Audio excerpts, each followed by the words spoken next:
Hi, and welcome to another edition of our podcast, The Infinite Method. I'm Russell. This is Gail. And today we thought we'd talk about something, you'll hear us talk about it a lot over time, so we thought we'd give some clarity to this idea, this concept, if you like, of the masculine and feminine state. Yeah. What is it? What is it about? What does it mean? What is it not? What is it not? How does it work in a relationship?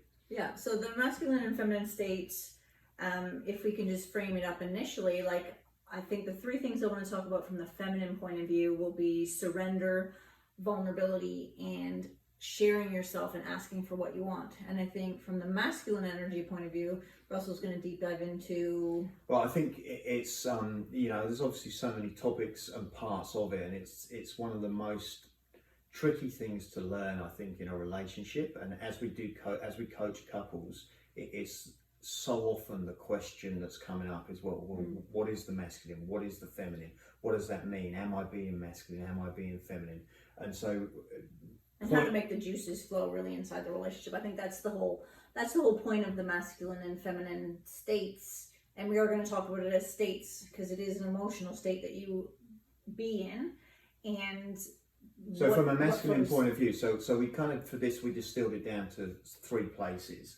Yeah. So to get us started and give us an idea. And so from the feminine, it's like Gail said, and then from my point of view, from the masculine point of view, it's certainty, ownership, and presence are the key things for the masculine to get. Yeah, and then when we're working with couples, we talk about the four cornerstones in a relationship, and one of those cornerstones is the masculine state and their ability to actually dance and move together. And that's the most important thing, is it really is like a dance. And if you think of anything in this world, the entire world exists in duality, is no different than in an intimate relationship where you've got the duality of the masculine and the feminine state. Yeah. And what we find is, when we get these states right in the relationship, when she's in her masculine... Whoa, that's not going to work. Wrong. Good that you pointed that out. Cut that out, retake. When she's in her feminine and I'm in my masculine, that's when you can get real intimacy, real connection, and when the juices flow naturally. When you're in the opposite states, which you can do, and we'll explain how that works, but what you're doing is you're clashing, you're butting heads, and you're like magnets. Repelling each other, actually. Yeah, like two magnets repelling each other. But when you get it right, and you're in the I'm in the masculine, she's in the feminine, it's two magnets drawing to each other. And so it's so critical, and I think that's where we differ so much from other therapy and counselling courses, programs, whatever else I see out there.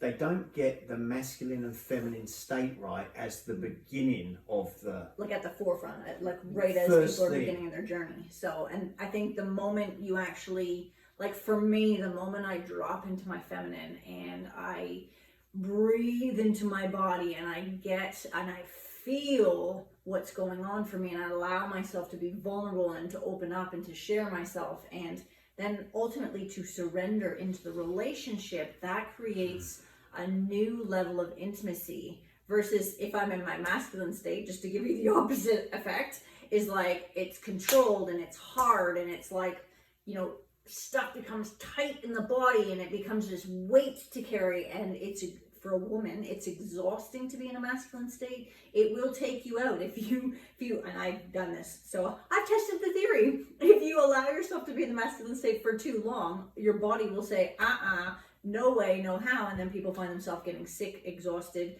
physically taken out as well. And later on, just as Gail's talking there, reminds me, we'll do an episode on the differences between the masculine and feminine state. We'll get into it in a deeper level, but women, we're always talking about these differences, masculine and feminine personalities, and how it's so difficult in a relationship because of this. But Gail talks, and a woman will typically have 21,000 words a day minimum. Yeah, minimum. I mean, Gail has 42,000, whereas a man has 7,000 maximum. And that's one of the reasons that there's so much difficulty communicating, because in a relationship, the woman wants more communication, more talking, more words, whereas the man likes to use less words.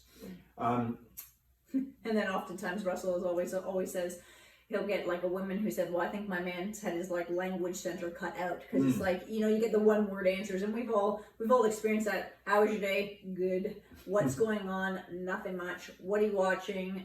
A show. Like, it's so that is normal, guys. That, just so that you is know. the one word answers, right? And but he can actually teach himself to have more words, because a woman wants more words. Whereas ladies, if you notice, if you go like, well, hang on a second, I'm the one word answerer, and I do that, like, telltale sign you're in your masculine state. So yeah, so just to notice that as you're listening too, as you hear us talking about the masculine and feminine state, is if you go like, hang on, I sound more like I'm on the masculine side if you're a woman, and versus vice versa for the men. Notice that, because it is interesting as you start to identify for yourself that, like, which emotional state are you in. And then, you know, what I was saying about working with couples, I've seen programs where they've come and you go and you've got problems in your relationship, and you start sharing those problems, and they become the issue. And this is all great to get that out there and share how you feel and share what your partner's problem is and what your problem is with them. And we do all that, and it's really important. But it looks like hard work to me. I look at it and I go, fuck me, is this relationship supposed to be that hard? I thought I was in this relationship for fun and enjoyment and lightheartedness and excitement. And yes, there's things to work through, but we don't want to work on our relationship from the shit show it has become or started to deteriorate into. The worst place to work out, like, your relationship from is like, so let's say Russell's in a feminine state, which we often can describe as little boy state. Can be a little boy state. Can be a little boy state, right? And like, let's say I was in masculine or even in a mothering state, like, that is not going to make the juices flow. And I do always like to point it out like this this way, because it makes you go like, ooh, if I'm in a mothering state and he's in a little boy state, like, I'm sorry, talk about sexual intimacy, like, wrong on every level. Like, what? Who wants that in their relationship? So, like, when you start to notice which emotional state you're in, like, so for me, I can either be in feminine, I can be in mothering, I can be in masculine. Those are like 3 varying types of energies I can be in. And optimum is the feminine. Like, I flow, I can breathe, life doesn't feel like it's so hard. Masculine, it's like I'm forcing an outcome. It's like very like, now, it's the control, it's the need for things to be a certain way, it's rigid, it's stiff, it doesn't feel like. And if you think of the essence of a woman's body, we are curvaceous and flowing, and that is the essence of the feminine state. And I often like to use the analogy of, like, if you think of Niagara Falls, right? The actual falls, whether you've seen them or not in a picture or experienced them, the actual falls, the like veracity, the intensity, that of the falls, that is the masculine state.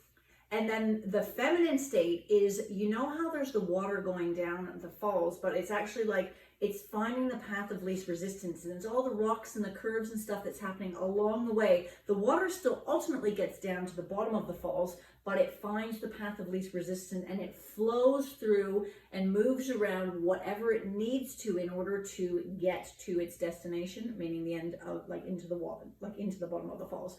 That for me is a description of the feminine state. So I always like to bring that in, because I think it's kind of for me, it's a cool analogy, because I think like, oh my gosh, am I like veracity full waterfall right now, or am I actually finding the path of least resistance and actually flowing through my life? That for me is a great sign as to which state I'm in. And then from a masculine point of view, you know, obviously we've got the choice. We can be in a masculine state, we can be in what I identify as a little boy state. I can be in a feminine state, or I can be in a needy state. And, you know, the needy state is a crippler for relationships. Yeah. And, you know, women cannot stand that, because they need the exact opposite of that. And as I talk about the ownership in a little bit and the presence, you don't have any ownership, certainty or presence when you're in a needy state. And so it's like, well, for a woman, it's gross. Like, and you hear people talk about it, right? Like, oftentimes women will go like, I have 3 children, but actually I have 4, and the 4th child they're referring to is actually their husband. Yeah. So, and we've all heard somebody say that at some point. It's like that is the emotional state is out in the relationship. And that also means, ladies, in case you're like, oh, well, that means my husband's in the wrong. No, you equally are as well.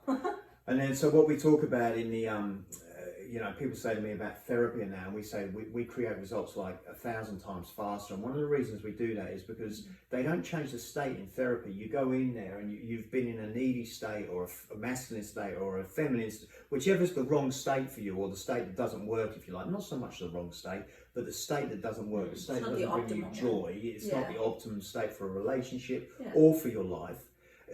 You go in therapy or counselling or a course, and you're trying to work through it from that shitty state, and it's just the wrong place to come at it from. So the first thing that we want to do in the relationship is we call it, as the man, I need to step up, and as the woman, she needs to surrender.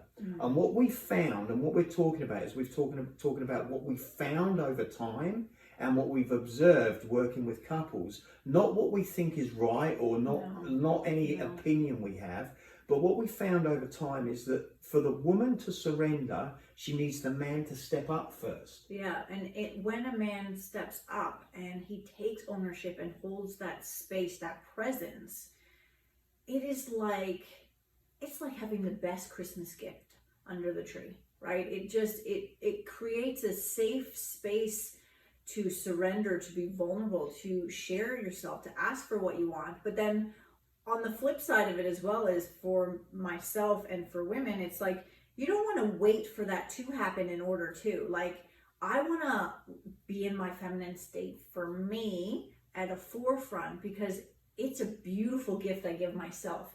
And does it impact the relationship? Heck yes. Does Russell get huge benefit if I'm in a feminine state? Yes. But I'm not going to wait for him to show up in his optimum state in order to. So just to put that out there, because sometimes people go like, oh, my husband's not doing this and he's not doing this. And it's like, okay, but you still have a choice. Like, I still have a choice. Do I want to love me and be in my optimum state, which is the feminine state, and surrender and be vulnerable, share myself and ask for what I want? Or do I want to wait and put my happiness over there in Russell's hands? And that's just a big fat no for me.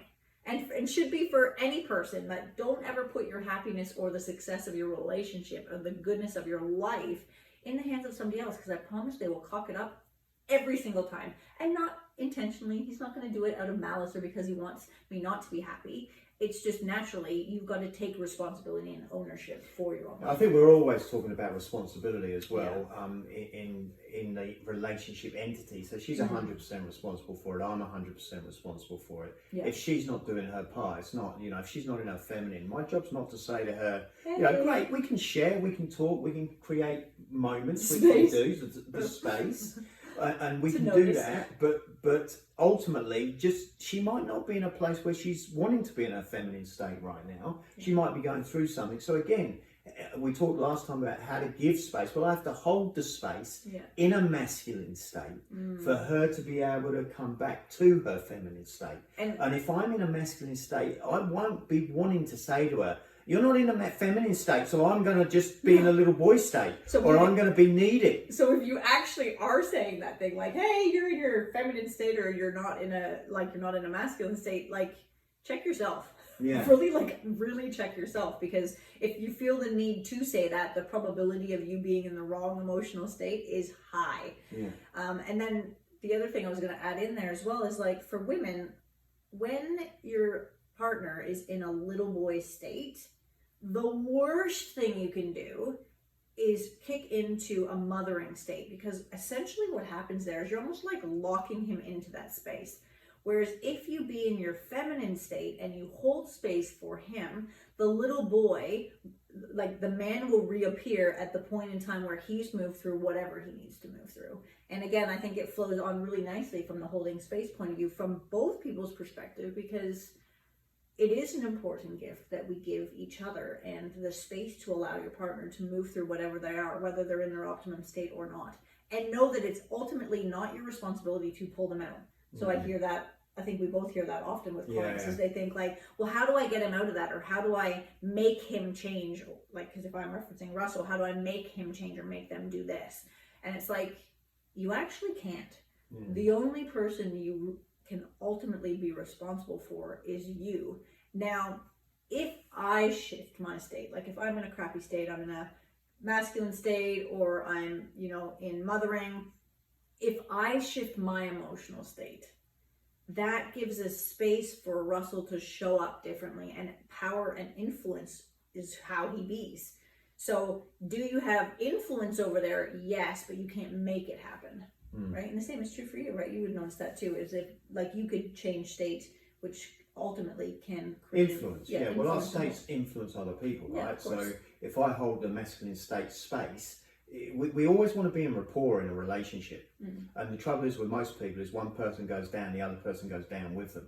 You know, what we teach and what we've mastered the art of is if one of us goes down, the other one stays up. And that allows us to then holds the space for the other person to come up with you.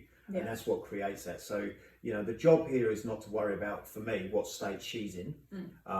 You know, I love it when she's in a feminine state. Everything works hard, better, everything is awesome, juices flow, loves connections better, loves more flowing.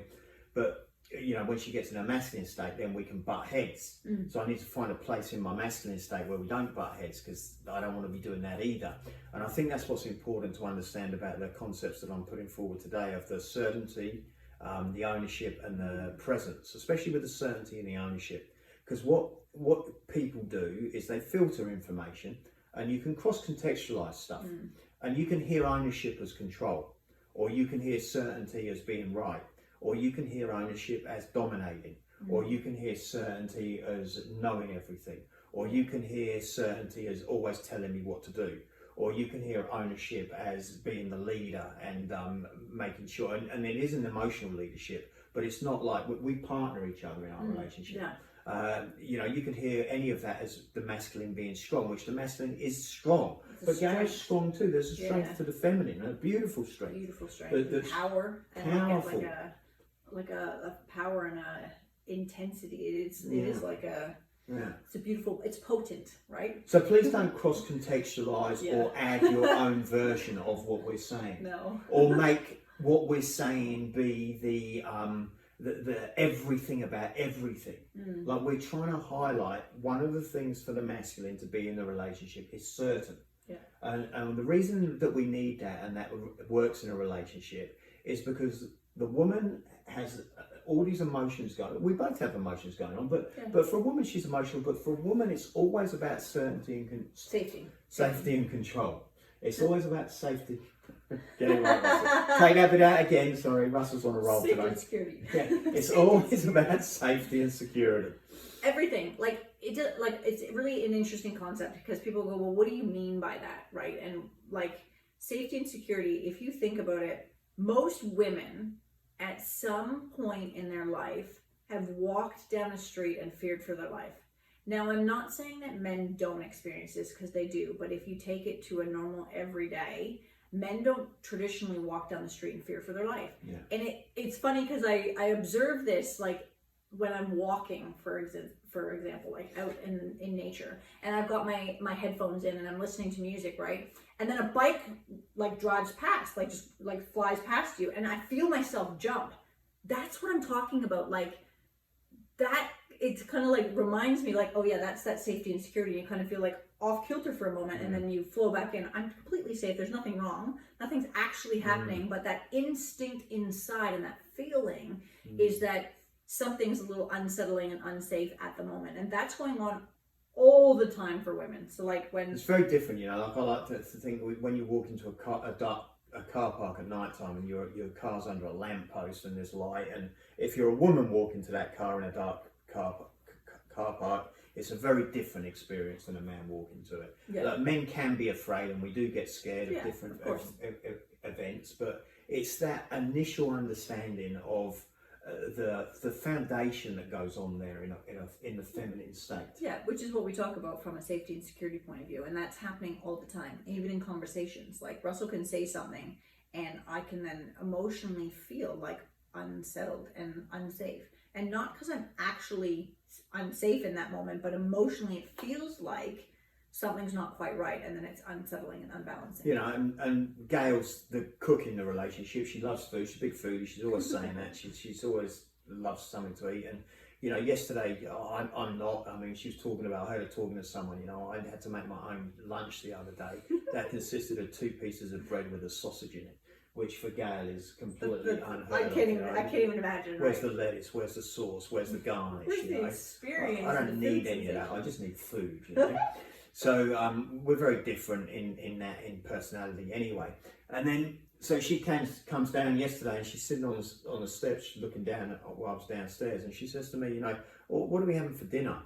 And I'm like, I don't fucking know. I don't know what we're having for dinner. I don't even know what's in the fridge. I don't know what's in the kitchen. I don't know what's in the freezer. We don't even have a cooker at the moment because Gail sold it. We have a barbecue, so we don't even have a stove, a range, whatever you call it, and a cooker. So we're restricted to the microwave and the barbecue. That makes it worse. And she's like, well, what are we going to have for dinner? And I'm like, I've got no idea, but I just want to distinguish here what certainty is about. Yeah. So certainty is not about being certain about what we're going to have for dinner. In fact, the worst response you can give as a man is, I don't know, babe, like, what do you want? Because like, now she's got no connection. I'm providing nothing for her. So it's like she's doing it all around. The emotional weight of dinner. She already knows she's going to cook it. She already knows she's going to prepare it. What she doesn't want to be doing as well, and this is so important, she doesn't want to be carrying the emotional weight of working it out on her own. She doesn't mind working it out. I can't work it out on my own, which I do, but if your partner has asked you specifically, what do you want to have for dinner? The worst response you can ever give is, I don't know, what do you want? So the masculine and feminine carry emotional weight in a completely different way. Completely different. Women are carrying for most women that are listening to this, you know this, you're carrying the emotional weight of the family on your shoulders right now, and you feel that your man is absent in this place. No matter if they do more or don't do more, it's not about how much you do, it's about the state they occupy and have they got you, which is part of the ownership part.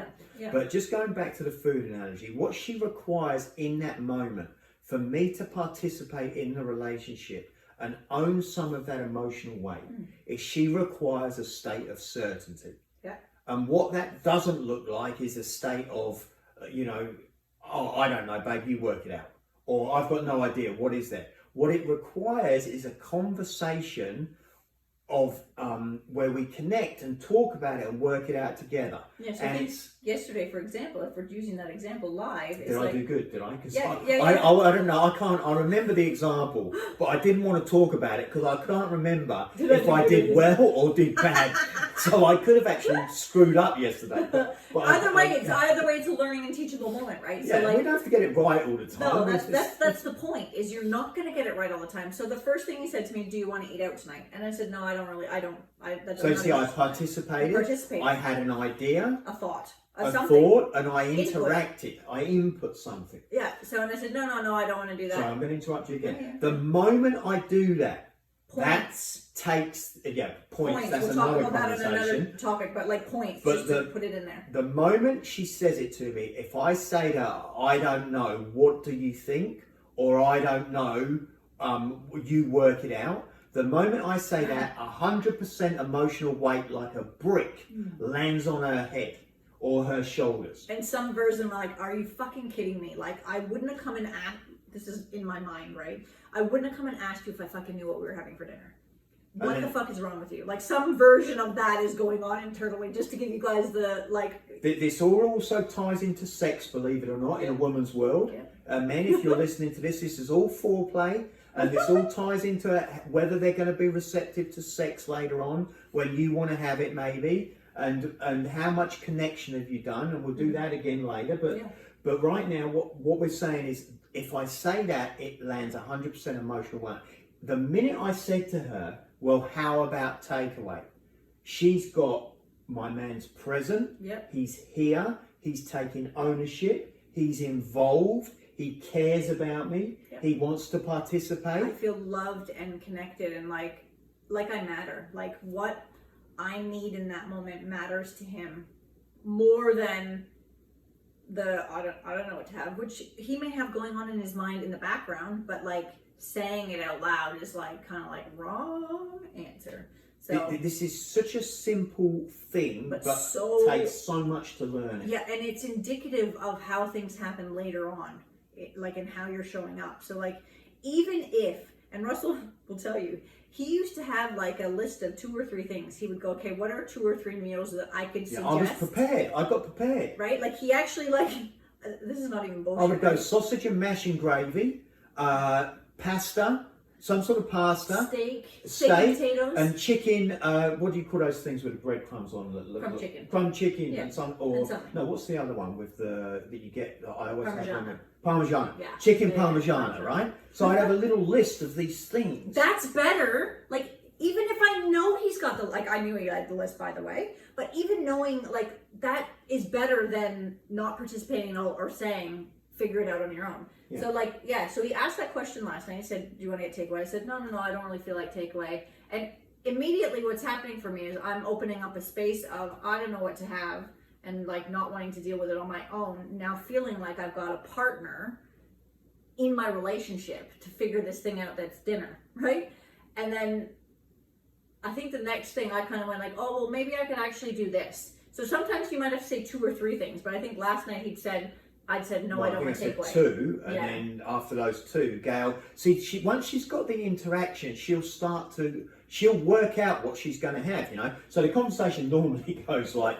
And if I can just, for the ladies as well, physiologically, what's going on in the body for me at that moment, like, so I'm just going to tap in and really feel back to that moment, is I feel like he's got me, and he's participating, and I'm worth having that conversation with, because anything other than that would leave me feeling like I'm not important, our relationship doesn't matter, and I'm doing life on my own, right? So I really want you to get, if those are, you know, the quiet conversations that you have in your mind that you think people don't know about, well, definitely they don't know about, but those quiet things that you say to yourself, like, God, I'm so sick of doing life on my own. I feel like I'm doing all the things in the relationship, or why am I not important to him, or why is he not connecting with me? Am I not desirable? Am I not, doesn't he love me anymore? Like, whatever your internal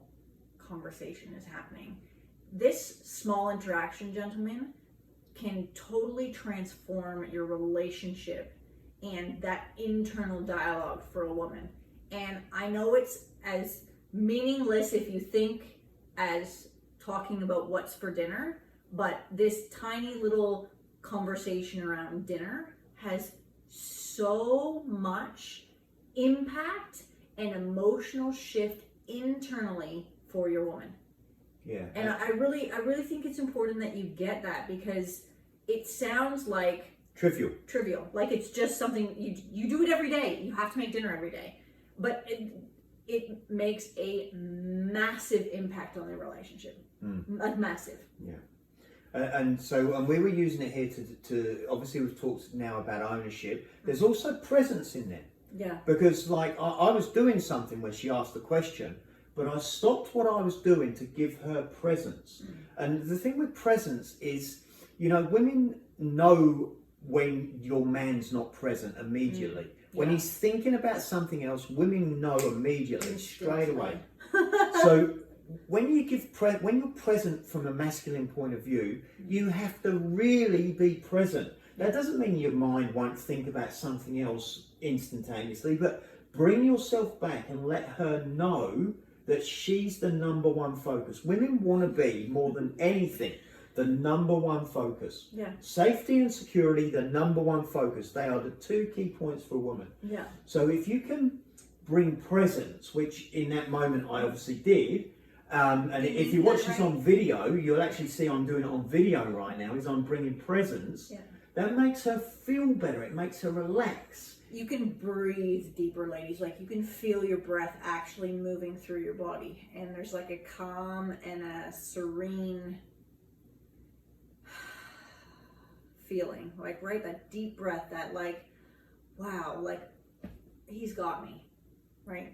Yeah. That's what it feels like for me. And you know, don't also then confuse this with, well, when does the man get his time? When does he get listened to? When does he get understood? What about the man's feelings? These things are all as important as her feelings. Yeah. We're talking about the dynamic that happens moment by moment in a relationship, and I don't need her to be present to relax and feel okay. No, but whereas a woman actually does need that when, like, otherwise there's all the internal dialogue and like everything's running a million miles a minute. So like, to put it into a visual for you, right? Like, a woman's brain is like a super highway with everything connected, like everything's flipping over top. It's like a giant ball of wires all crisscrossed everywhere. Whereas a man's got like a super highway that's got 2 lanes. One's going one way, one's going the other way. That's it, right? Like, where's that ball of wires all like, all this stuff's firing off all at the same time. So like, as a man, like, do you not want to give your woman a moment of like, wow, I for 1 second allowed her to just have that feeling of, you know, maybe, you know, a tinier ball versus like all these like wires and superhighways, like just a moment to just pause and breathe and have a moment. Like, that's a beautiful gift, and like, you should want to do that in your relationship. If you don't want to do that, like, I don't know what's going on in your relationship. We need to talk. You know, this is going up audio and video, but if you really want to see the presence and to get a visual of it, you can look at it, go on YouTube and watch the video, and you'll see me looking at her. And when I'm looking at her and being present, I'm looking inside. I'm looking through her eyes into who she is. So I really am, right? Like, he's going, it's like he takes his hand, goes in, grabs my heart and holds it, and like, I got you, babe, right? Without saying any words, right? He doesn't have to say that, but if I try and put words to it, it's like his hand goes in, he grabs my heart, and it's like, I've got you. You're safe, you're loved, you're taken care of. That's what that piercing energy creates. That's what the masculine state brings for the feminine. And then what the feminine brings for the masculine, when you open yourself up and you surrender, you gift him all of you, which, by the way, from a sexual point of view, you're not getting all of your partner if they're not surrendering and being in a feminine state. And I think we might touch on that now, but we'll definitely talk on sexual intimacy in another podcast. But like, yeah, sexual intimacy and the connection when you're making love totally changes when you're in the right state. When, you know, I mean, I remember a couple I coached some time ago, and I was talking about this and touching on it, and they're giggling away like little embarrassed children, and they're telling me, "Oh, we do that, we do that, we do that." And I'm like, you definitely don't, because he's not in a masculine state and you're not in a feminine state. You know, you're in some little child state getting something else from your relationship. Off, just scratching an itch. Yeah. Right? It's not scratching an itch when you're in the right state. It's like it's two energies coming together, and there's like a fireworks, and there's a connection, and there's like a deep respect as well, like from a masculine point of view, when you respect your partner. And I think we learned this in like when we did sacred love, when we did tantra as well, like it's the permission to enter, right? And that's a gift, to be able to go inside your partner, and vice versa, like you're receiving his energy and that's piercing you. So, you know, we will, don't worry guys, we will deep dive into that, but just to give you like a flavor of it, like it totally transforms how you be in the bedroom. And all of these things are present in the masculine state, you know, the ownership and the surrender, the vulnerability and the presence, the certainty and the openness. These are all there in the bedroom, in this dynamic that then, like, what we're talking about here is the juice is really flowing in a relationship. Yeah. When she's in her feminine, I'm in my masculine. This is why we always start there with any relationship that comes to us. Not what's your problem with him, what's he doing wrong, what don't you like, even if there's infidelity in the relationship. We start in the same place. The emotional state, once you get that state, there is space to then deal with what's so. Yeah. I think that's the important thing, is like, if you're not in that emotional state, your capacity to work as a team and like as your relationship entity is out the window. So it is the first cornerstone that really has to get dealt with. Because we want to get you to work on your relationship from a place where you love and respect each other. And you can't do that in the wrong states. No. And you can't do that with resentment. Like, you can, but it's so clunky, and it's going to take a freaking long time. And who wants that?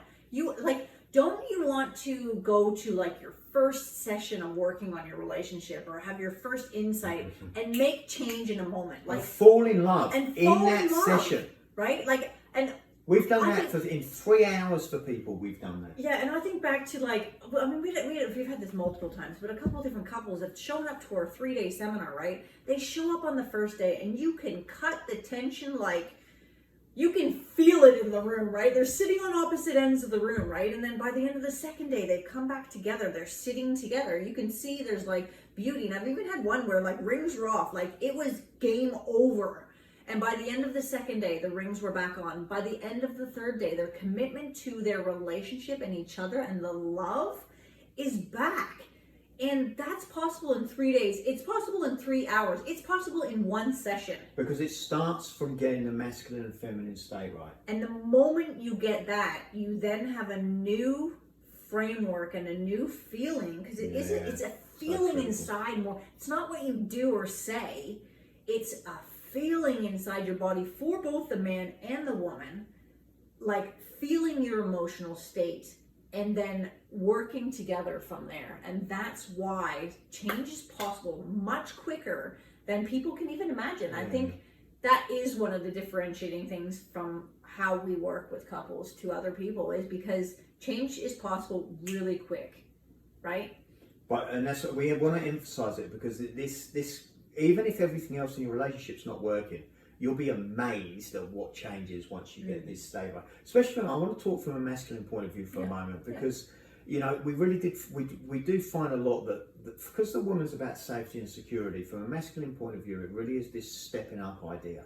And it's no good saying, well, is one easier than the other or one's harder than the other. No, they're equally as challenging, and like there's stuff to learn for each. For a man to take ownership and step up in a relationship is probably not as challenging, really, than for a woman to go vulnerable. I mean, vulnerability is right? really difficult. Surrender for Gail is really tough, right, babe? Yeah, and it has been, but it's a gift that you give yourself as well, right? Like, to be able to feel safe enough in my relationship where I can't imagine not opening myself up and being vulnerable and sharing what's there. And I mean, people have heard me say as well when I talk, is I would rather chew my arm off than share with Russell how I'm feeling at times, but I do it anyway. And I'm not doing it for him. I'm doing it for me, because holding that in, whatever that is inside of me, is costing me big time in my life. And I do not want that. I want to know that I'm free and clear. I'm free and clear to love me, which makes me free and clear to love in my relationship. And I think, I was thinking something, I don't know how old it was. when you step up, see, these states become really fulfilling for you individually. Yeah. So I'm not in the masculine state for her. I'm in the masculine state for me, because it feels really empowering. See, men naturally want to provide. Yep. So what I provide for her is I provide that masculine state. Yeah. I provide that ownership. I provide that certainty. I provide that presence. To give you a sense, another sense of what the ownership can look like. I mean, Gail's a bit of a firecracker. She can be all over the place. She's like a bouncing jelly bean, jumping jelly beans, jumping all over the place. And she needs to be free to go wherever she wants to go. So, but how I like to put that into some sort of analogy is, I like to consider that I have her in this sort of box, but the box is malleable and it can move. So wherever that jelly bean bounces, that box will stretch to that place, and it will allow her to go there. But she always knows that when she bounces back, she'll come back in this container that is our relationship and is the masculine state, is the ownership. Yes, and I think for some women, they'll go like, oh my gosh, but does that mean he's boxed you in, he's got control over you? Not at all. Like, as you get to know me on the there is no possible way you can box me in and control it's me. An energy versus, we're talking about an energy versus like an actual construct. Because we do know, like, that's where you've got it out of whack, where somebody is controlling, where they're saying, like, you have to do this, you have to do that, go cut your hair, wear these clothes. Like, that is controlling. That is not the energy we're talking about here. It's like, he's got a space for me to be all of who I am inside of that, and like move and flow inside of that space and I know he's got me, which makes me at a core feel safe enough to do and be all of the things. To be everything she can be. So she doesn't have to water down conversations, arguments, not at all. Things she's upset about. She doesn't have to make herself less than to make sure I don't get depressed, I don't get down. She'll go like, oh man, if I shared that thing with Russell, that's going to hurt his feelings, or it's going to make him feel bad. Like, okay, yes, I have to be responsible if I am being an asshole and saying things, right? But I don't water it down in that moment. I'll go like, yeah, babe, that was really harsh, and that, like, perhaps didn't come out how I needed to. And equally, he has that space.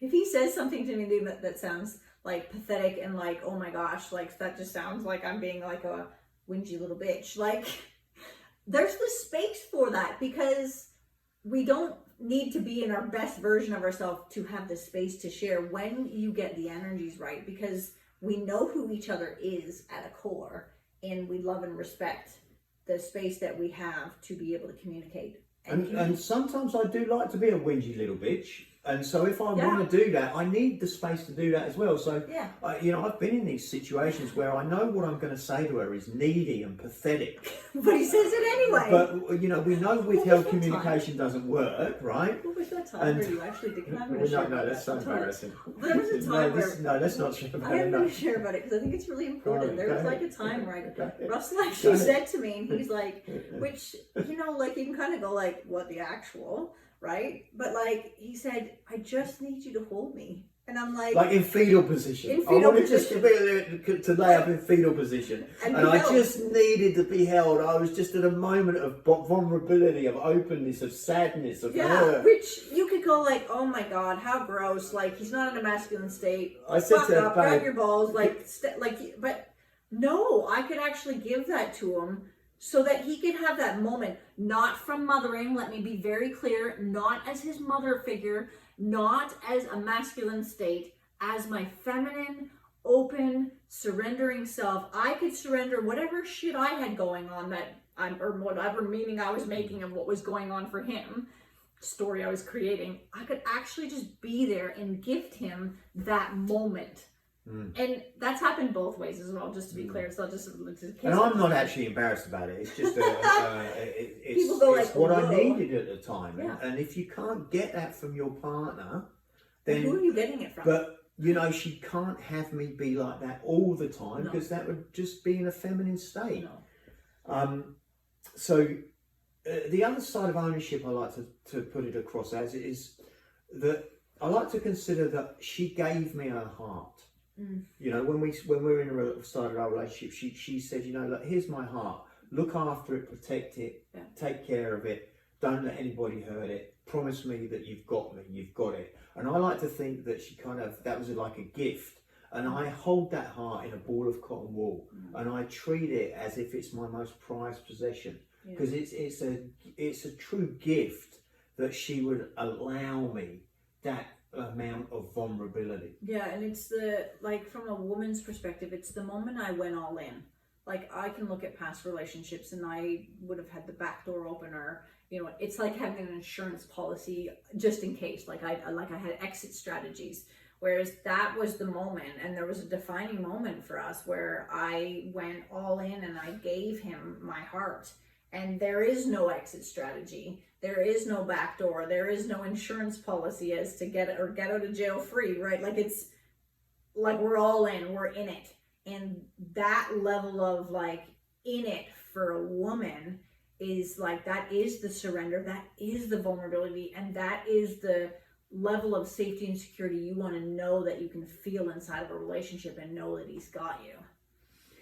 And then how that works with, in conversation, in argument, in debate, in discussion, is for the man, he needs to hold the space and be present, and needs to own the space, and needs to be certain that it's not certain that he knows what he's going to do, or knows how he's going to do it, or knows what he's got to work out, but he's certain that he's going to be there for it to work out and figure it out together. The worst thing you can do, actually, from a man's point of view, is pretend you think you know what you're going to do when you absolutely have no idea, because I promise you, your partner knows. And that is unsettling and unnerving for the relationship and for her. It's better to go, babe, I've got no idea how I'm going to deal with this thing, but I've got it, I'm handling it, I'll figure it out. That's much more sexy than, I've got it sorted, like where you actually have no idea what you're going to do and not owning that. Like, because it does flow into the ownership. It's like, we know, we totally know. Yeah. So yeah, I think we'll frame it, pause it there at like masculine and feminine state, and like from a woman's point of view, ladies, consider, where can I surrender? How can I be vulnerable? And we know this is not easy, either for the feminine and for the masculine. We know you have to work at it. We're talking about it. It took us ages to learn it, and we're still not. It's still not. We're like in that state all the time. Don't think we are. I don't think we're in the right state all the time. You've got to give yourself grace and acceptance that you're moving and flowing through stuff day in, day out, right? Like, I remember learning about the feminine state and experiencing it, and I tested the shit out of it. This is long before I was in a relationship with Russell, but like, I tested the shit out of understanding and feeling and knowing what that was like, because I wasn't just going to trust this thing.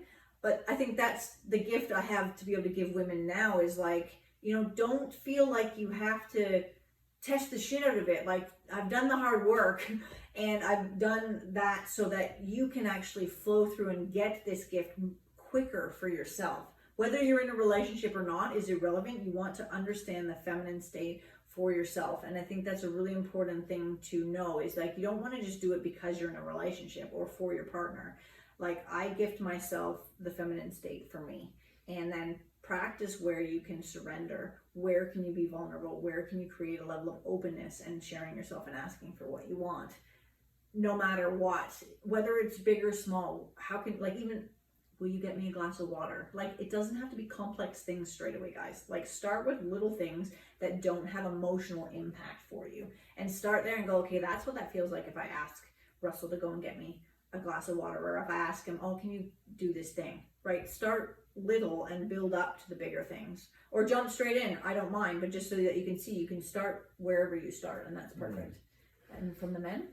I think for the men, you know, if you could, this is what I'd offer you, is to bring, first of all, you've got to bring the presence. You've got to get the hang of looking at your woman, even if it's a glance now and then, where you pierce and intensely go through with your eyes, because that will get them. Even if we've done it 1,000 times, I'm doing it right now, and she's getting it and letting me in. As a woman, this is the other side. See if you're letting him in or pushing him out, because women will test. Yeah. And so for a man, what we've got to do is we've got to stay in a strong enough state or a certain enough state to get through that test.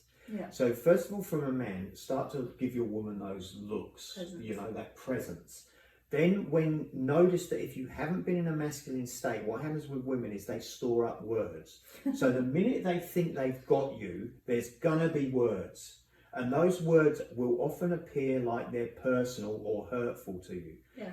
I challenge you to stay in a certain place, a strong place, and listen to the words like it's turmoil going on inside her, but not necessarily something you have to be hurt by.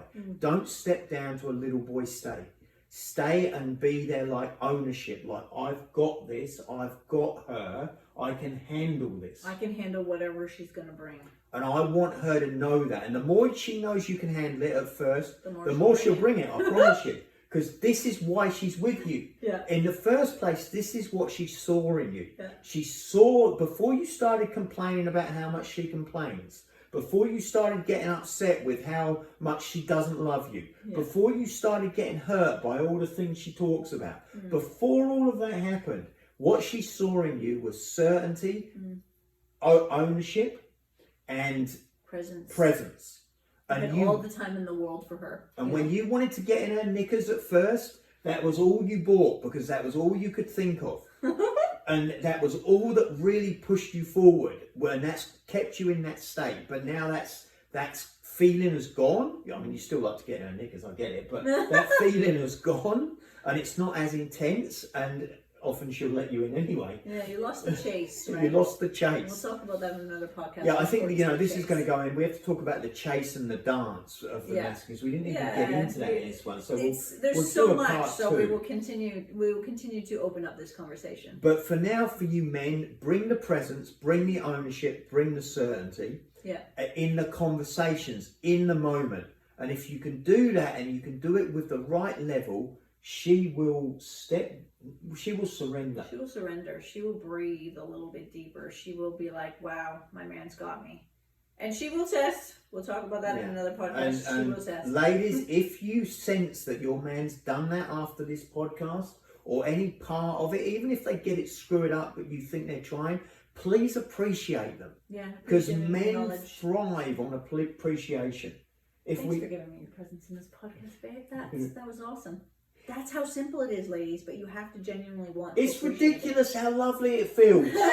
Like she's doing it in front of the fucking camera, but it's ridiculous how beautiful it feels to me. Oh, yeah. It's that I did good, yeah, I want to do good again. And you want him to do good again. Like, you want this thing called your relationship to work, right? You want him to do good. You want to feel great. So why not? Why not? All right. You get this beautiful connection, this beautiful intimacy, this wonderful love, sacred love. Sacred love. And this relationship becomes a place for you to come, a home safe place to come home to and rest your head. Yeah. And that's what you want in a relationship. That's the essence of what you want to create in your relationship. All right. Awesome.